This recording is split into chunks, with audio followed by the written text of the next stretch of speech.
হাতে হুরুষ বন্দি পুরাই বারো মাস আমার পাল্লা গোরারে দাদার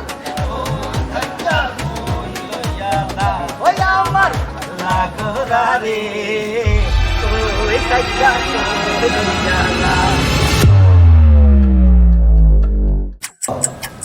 আমি এর মনে প্রাণে সিদ্ধান্ত নিয়েছি আমার মেয়েটা তার হাতে তুলে তুই কোনো কথা বলবি না, তুই কোনো কথা বলবি না, আমরা রাজি।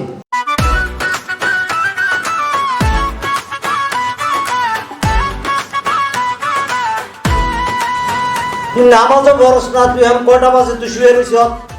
আরে বুঝা এই শুধু কল তোরা আমার মান সম্মান খাইবি, তোরা আমার দোকানে সারাদিন করে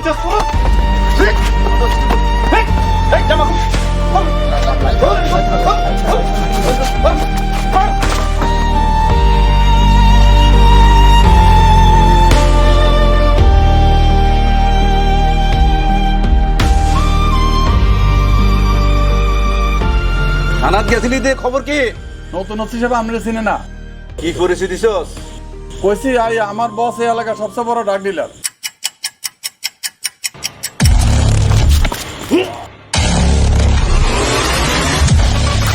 জিনিস গেছি পরিচয় দিবি আমার বস এই এলাকার বড় মার্চেন্ট পার্টি।